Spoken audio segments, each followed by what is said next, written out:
What's up, Loves and Dudes? Welcome or welcome back.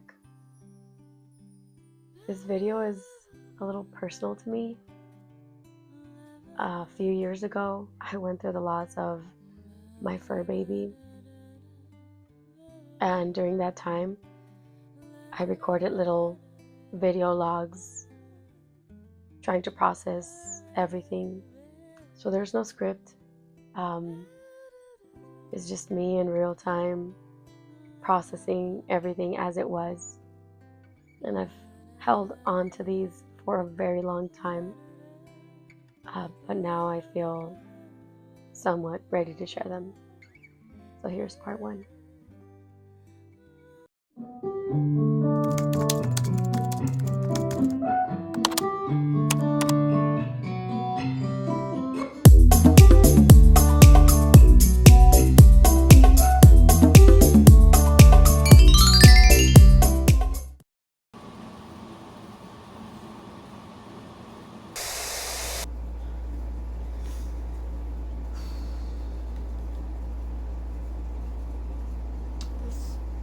May not be easy,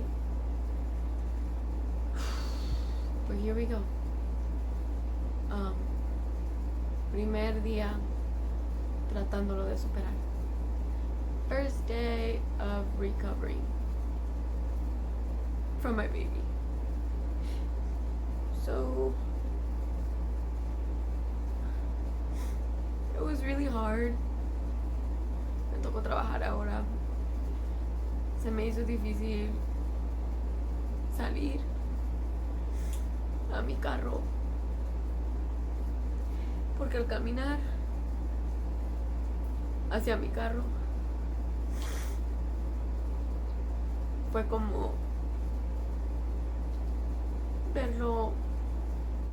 It was like watching the whole scenario again of him getting hit, the car driving off, me running to him,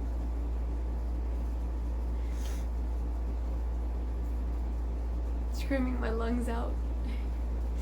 It was hard. And I go to work with the mindset, of course, of being distracted because I'm at work, you know, and I gotta keep my personal stuff out as soon as I enter the doors.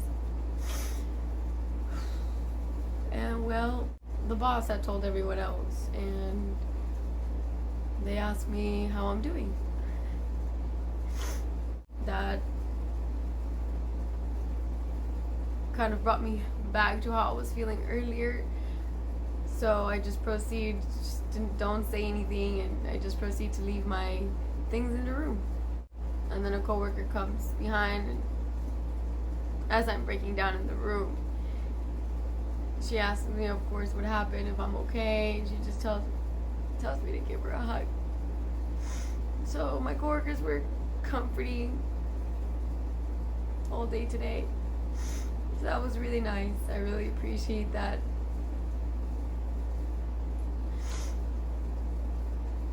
And of course, throughout the day, I'm still getting text messages from people sending me their condolences.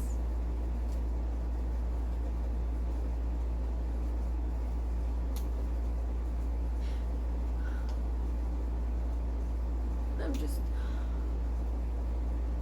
missing him. I'm missing him, but since yesterday I knew this was gonna be really hard, but I kind of didn't want to like fall and be depressed. So yesterday I actually watched a video on YouTube, like YouTubed or searched for how to deal with the loss of a pet. And I was scrolling through the top videos to see which one stood out to me the most, and I found one. Pretty much the faster you recover, the better it is, because you allow him or her proceed to going to doggy heaven and being able to allow him or her to be able to communicate with you and let you know that they're okay. Because the more you grieve, you don't allow for communication to happen. And believe it or not, they want us to know that they're okay. They want to communicate. They do come and visit. We just have to allow that.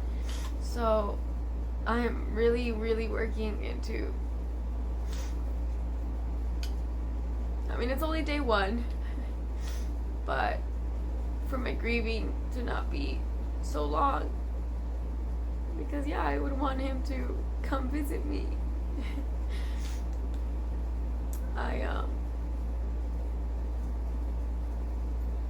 really miss him. I was coming home from work and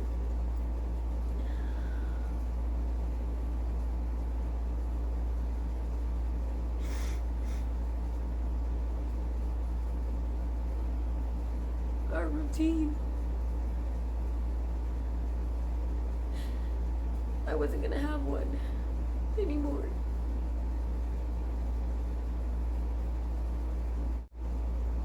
I take some time and look at him in the eyes, tell him how much I missed him during work.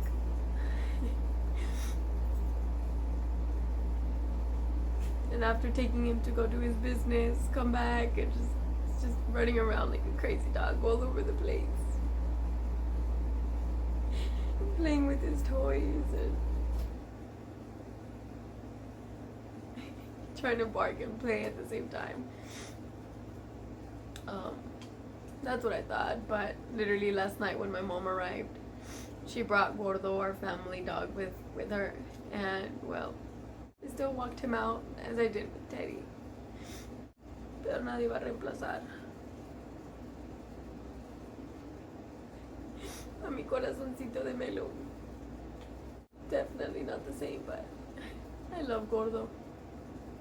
He's been a family dog for so many years, and I love him. And it's weird to say, but Gordo's like, the fact that he's a family dog and he's just like not connected to me, I feel like, is like, I love him, but it's just, it's really hard to explain. Teddy, I feel like he was a little piece of me.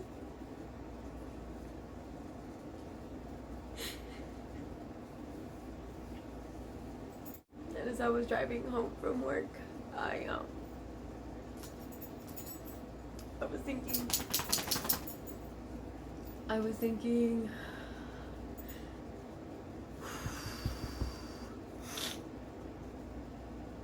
that I can't see the reason why right now, but that I trust. Oh my God, I trust. I just trust and believe that no matter how dark this is, he knows what's gonna make me happy, what's gonna make me feel loved, for my health and wealth. I honestly don't know how, but I believe and trust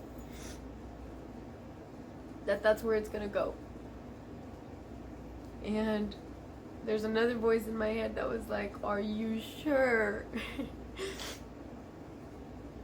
And then I was responding to that voice and I was like, I'm 100% sure, because God loves me and He wants me to be happy, to be loved.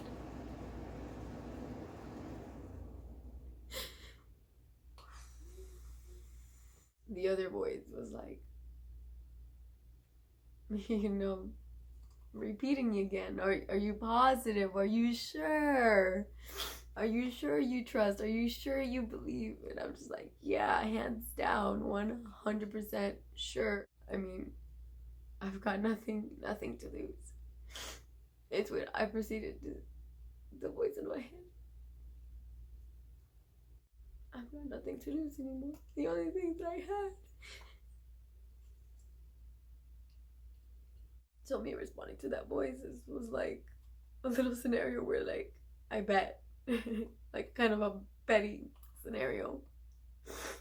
But yeah, random thoughts. And then I was talking to my ex who gave him to me, and it was asking how I was doing, and well, it's hard. I literally feel like this was a little, like a piece of me, like me. And but I was like, I know I don't want to be depressed. I know I don't want to be grieving for so long. I can't be selfish. And I've been trying so hard all day today to just picture him really happy up in doggy heaven. And one of the scenarios that I got was that I'm actually gonna sketch later and just be able to put it somewhere on my wall so I can see it, to better help me imagine it. But the scenario was that he's of course he's sprinting as he's accustomed to, so energetic, sprinting to the gates of heaven. And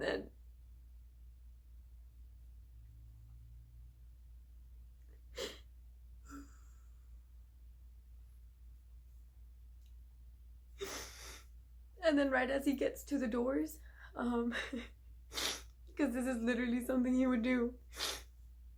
There's actually, I'm not talking about the picture I'm gonna be drawing. I'm literally talking about what used to happen. So the little hallway right here in my house to enter my entrance, to go in the entrance of my door, literally has a gate, and he could perfectly fit through those bars, but because it was like a door to him, he would stop and look back and was like, Mom, can I go through? You know, like he would look back at me and he would wait for me to tell him to open the door and go ahead. So in this scenario, that's how I picture him looking back at me.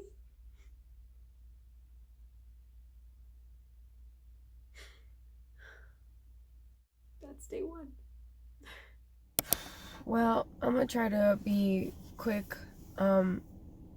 Day two, I will summarize these days because I actually skipped them. I just don't know how to express myself when people are around and my mom is with me. So change of scenario, I'm in my car before going to work. Day two was it was all right, I guess. We ended up going to the park to take Gordo, and I saw what I really feel could be the car. And it was a Hispanic family or a Latin family from wherever they are, but yeah.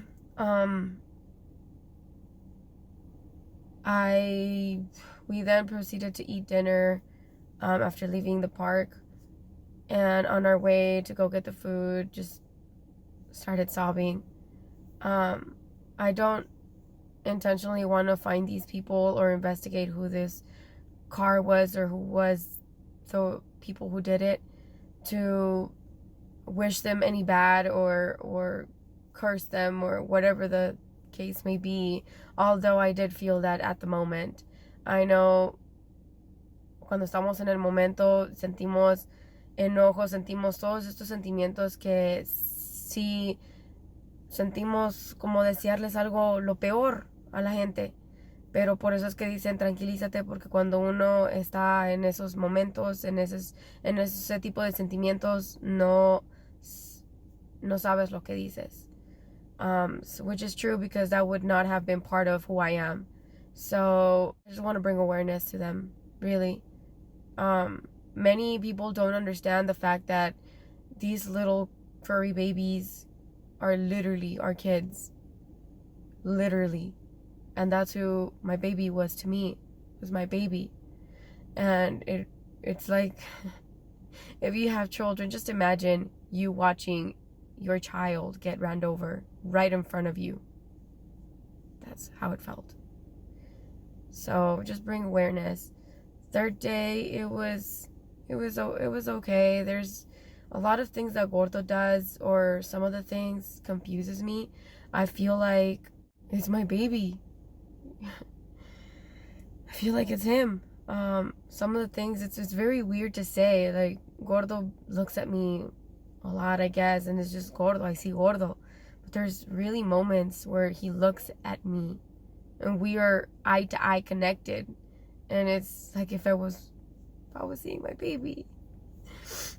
And when he plays with it with Teddy's bone, Gordo doesn't play with bones, I guess.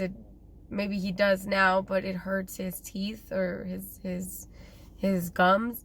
And that's why he has a stuffed animal toy to play with. But when he came here and he started playing with the bone, there's these little instances that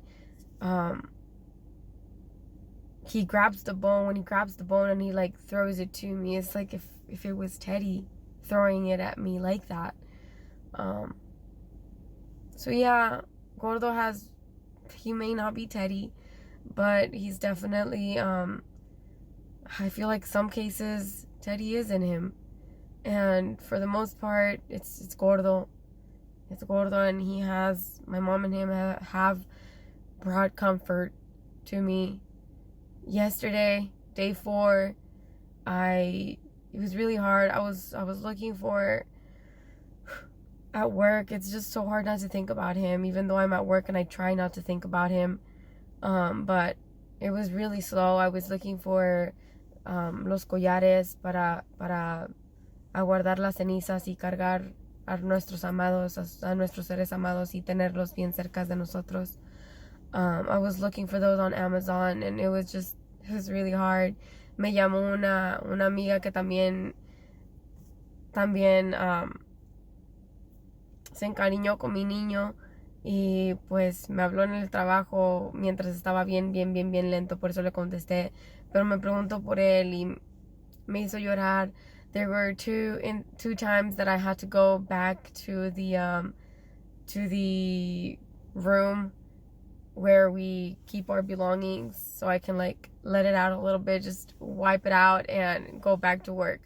And my boss, in another instance, was right next to me, and I couldn't help it but crying. And I had my glasses on, no se podía ver muy bien, y con la máscara pues no puedes ver las expresiones de uno. So yes, I was crying. Maybe he didn't know, and I was sniffling, and he was like, "Oh, you got coronavirus," or he plays with us like that. And I'm just like, no, I managed to talk right and respond to him and tell him, no, it's allergies. But yeah, and on my way back home, I just lost it. I lost it. I came to the street and calling him. I don't know. I'm supposed to get his ashes today. June 9, June, August, September. He would have been 14 months today. And instead of celebrating them,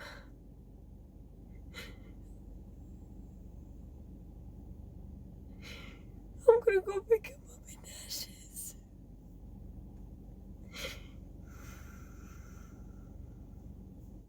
An update, turns out I'm not getting his ashes today. It'll be until Friday, and today is Wednesday.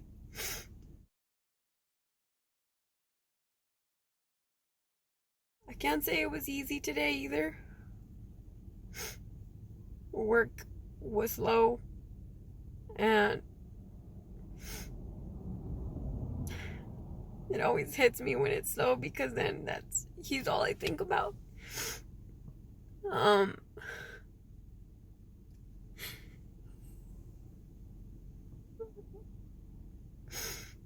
One of my coworkers caught me zoned out and asked me if I was okay. And then when he saw me, he's like, "You're crying. What's going on?" And it was one of those moments.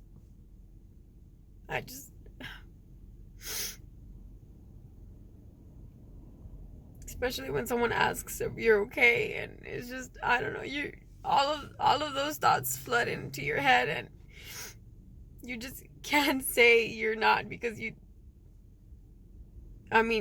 can't say you are okay because it obviously looks like you're not. And yeah, well, I teared up again during work. And also these drives going back home.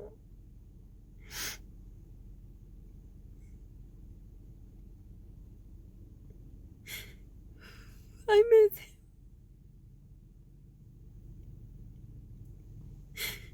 I miss my baby. I've been looking to see if I can adopt.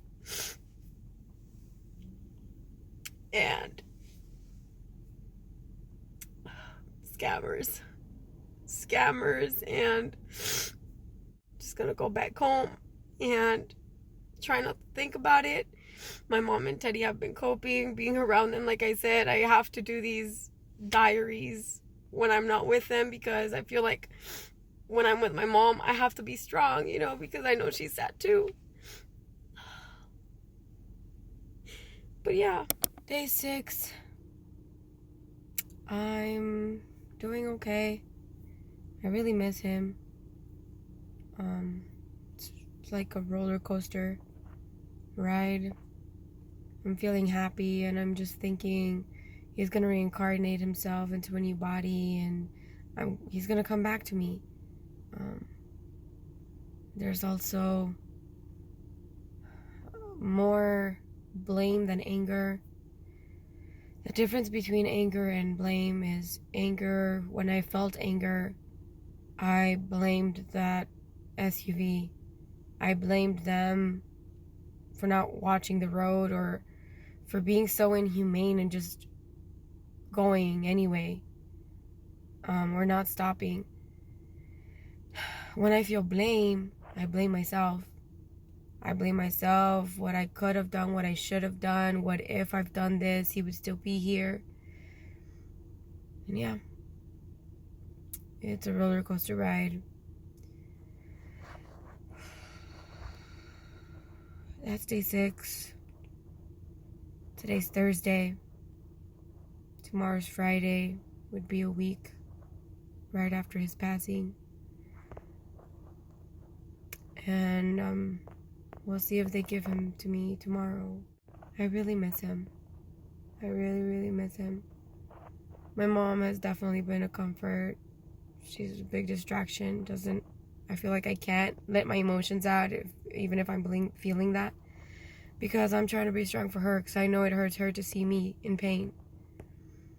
And Gordo, I know my brother misses him a lot. They're like 2 peas in a pod. It's his son, after all. And that's day 6. An update. They ended up calling me during work.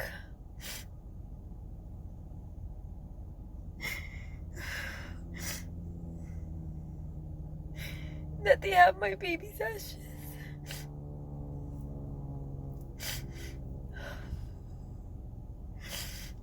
So I asked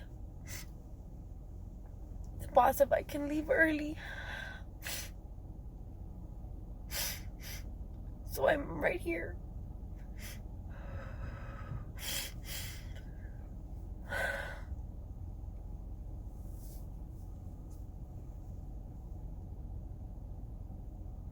I think this is gonna be the only update I do today.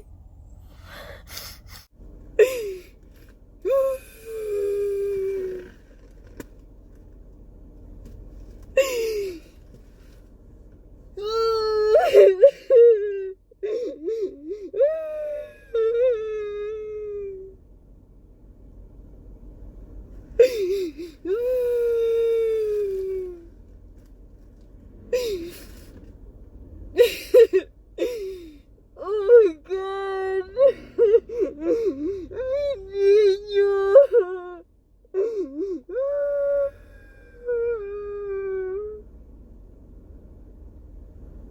Mi niño.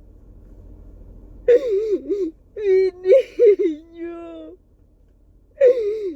Mi corazón está velones.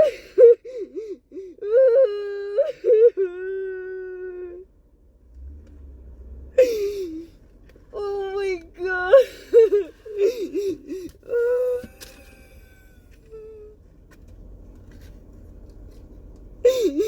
Your little papas. Your little papas. Oh, my baby. No. No. No.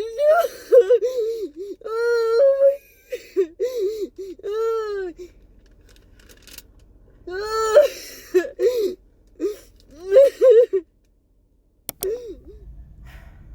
Day 7 and 8 was more of my mom distracting me on my days off. She literally took me the whole day out and about to distract me, and it was more laughing. I almost died laughing, literally. I drank something and started choking while I was laughing, and I almost saw my son. But yeah, so it was more of a laughter kind of situation. My mom is trying her very best to see me smiling again and laughing, while I've been searching to adopt or rehome a puppy. No luck, pure scams. And I also realized I'm not ready.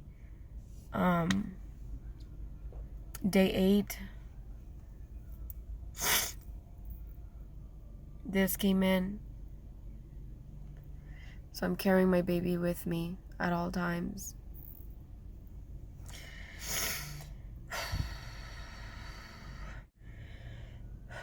I also hadn't showered for a week. My morning routines have been down the drain. Also, my morning rituals. I feel like I lost reason. Or I feel really good being dependent.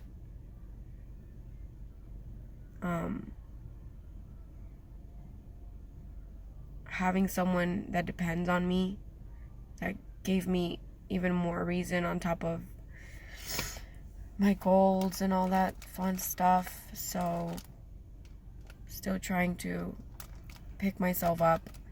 I ordered an Amazon book talking about dogs reincarnating, and I'm trying to focus more on that just because it makes me happy to know that my baby will come back to me.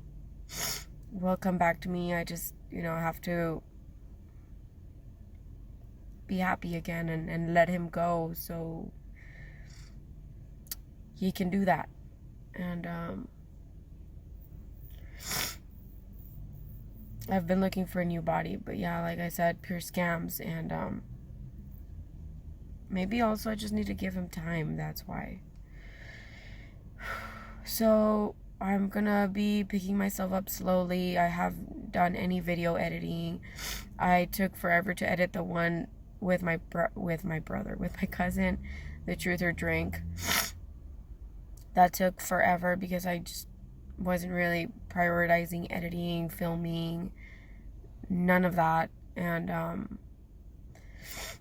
I'm slowly but surely going to pick up and remind myself that my baby will come back to me in a new body. And yeah, that was 7, 8, and day 9 in a nutshell.